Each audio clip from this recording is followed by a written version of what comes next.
Hari Om, Hari Om. Today, we are gathered to discuss and understand what Sri Apannacharya meant as he composed the 15th stanza of the Raya Ashtotra. The 15th stanza is a combination of some words which are very intricate as you recite it. If you were not thinking about Sanskrit before this, from this point on, try to figure out and understand the derivative of the word as it is spoken, discussed, spelt, recited, chanted in any form. The 15th stanza starts this way. Ajnana vismriti bhranti sanshayap smriti kshaya tandra kam pavachaha kauntya mukhaye chendriyo bhava. For us to say the Ashtotra, for us to get this into our, normal speak as we are talking, it took a few iterations to practice the words. Then we started reciting it. We have all been trained that way. Whatever the British did, good, bad, ugly across the world, they made people to become what is called fondly in India as mugpods. You would keep mugging it. Doshaste, Nashamayanti, Raghavendra Prasadata. You will say that 108 times, 109th time it will stick in your mind. That's how we learned stuff. But step back for a minute. Why did Appannacharya write this? What are these words? And how do they tell you the benevolence of a guru like Raghavendra Swami? Kalpavriksha, he is Kamadhenu. He grants you whatever you ask. He will not say no. But you have to understand, we are standing before a guru who is of immeasurable benevolence, immeasurable capabilities to fulfill desires. How do we ask him for this? Look at these words. Ajnana. Ajnana is ignorance. Vismriti, forgetfulness. Bhranti, delusion. Samshaya, it's a doubt, lack of faith. Apasmriti, failure of faculties of knowledge, also called Vismriti. Kshaya, destruction of sense organs. COVID-19, what do they say? You lose sense of smell, you lose sense of taste. There are two of your sense organs that are failing you completely as the virus takes over you. Tandra, lethargy. Some days people get up in the morning, and I have seen them saying this. I don't know, man, what I did yesterday. I'm feeling so tired today. I feel so lousy. I don't feel motivated to do any work. That lethargy. Kampa vachaha, shaking while speaking. There are people who are born with this disability. It is called in many different ways: stammering, stuttering, fear of speaking, fear of public speaking, shaking while speaking, because people have this tendency where they almost start trembling with their hands and legs. It is just inconsistent with their speech, and their speech is inconsistent with their thought. Kauntya, foolishness, dullness. Dosha, these are the flaws. These sets of flaws,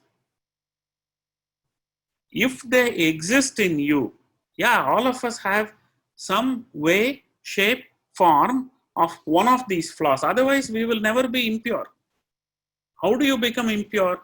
You become impure if you're stupid. You become impure if you're foolish. You become impure if you're having doubts, lack of faith. You become impure if you are having a fear of public speaking.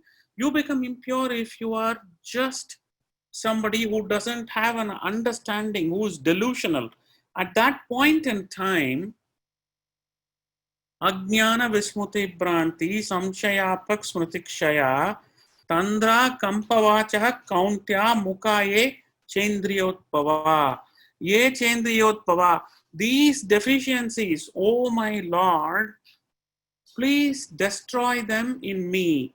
In other words, in spoken English, through Sri Rairu's grace, various flaws originating from the sense organs, forgetfulness, delusion, doubt, lack of faith, the faculties of knowledge failing, decay of sense organs, lethargy, stammering, they all get destroyed. How does it get destroyed? What is the proof that it got destroyed? How did Apannacharya write this sentence? Is it happening even today? I will give you two instances. Who facilitates the meeting between Rayuru and the Sultan? Venkanna. Who is Venkanna? He is the Divan of Bijapur. Divan is basically a prime minister, somebody who's very important in decision making. How did Venkanna become the Divan? Now trace back Venkanna's life. Venkanna is a villager who has zero education, who is considered by the village to be somebody who is foolish, somebody who is dumb, somebody who has no idea how to speak in front of somebody, how to address somebody. He is considered to be useless. When he falls at Rairu's feet, when Rairu is passing through his village, Rairu tells him, keep this Mritika with you. Whenever you get into a situation of trouble, just say Om Sri Raghavendraya Namaha. You will have my blessings. When the Sultan comes in the next few days and asks Venkanna to read a letter that has been brought by a messenger, Venkanna says, I don't know how to read. Sultan says, I am a Muslim, you're a Hindu, so you don't want to give me the support, and hence you're saying you don't know how to read. If I knew how to read, why would I ask you? And he tells his soldiers to flog Venkanna if Venkanna doesn't read that letter. What does Venkanna do? Venkanna says, Om Sri Raghavendraya Namah, and he holds the Mritike in his hands and he looks at the letter and he starts reading it like he was just completely well read, well versed in grammar, well versed in speech, in the fine art of public speaking, and he becomes a Divan. This is an infinite grace of the Guru. Today, if you go to Mantralaya and ask our present Swamiji, Subhadendra Tirtharu, to give you some Mritika and ask him about the story of 1 million plus people who have stepped into Mantralaya and have got cured of one of these flaws. It happens even today. Rairu in spirit still blesses you the minute you say Om Sri Raghavendraya Namaha. In fact, in the WhatsApp group conversation, I think Mrs. Kalpana Ramachandran had shared a video where a gentleman is talking about his younger brother. This is as recent as about 10 years ago, 20 years ago maximum in the last 20 years, who did not know how to write an essay to get into a college, goes to Vivekananda College in Chennai. The principal says, you write a letter in English and bring it to me on how I should give you admission and let me see what needs to be done. And the magic is the boy goes and sits and he says, Om Sri Raghavendraya Namaha. And he has no idea what he writes, but he writes a whole page of an essay, brings it back. The principal reads it and he says, we have a scholar amongst us and you're saying he doesn't know how to read and write. They come home and the older brother asks the younger brother, hey, how did you manage to write this? What's the magic? The younger brother says, I also don't know. I went, sat in the room and I said, Om Sri Raghavendraya Namaha, and the letter came. That is all is what I know. And that shows to you the absolute, unconditional benevolence of our Gurugalu. So whenever you start any work, remember this. Just say Om Sri Raghavendraya Namaha. Keep it at his feet. jump into it. It will happen.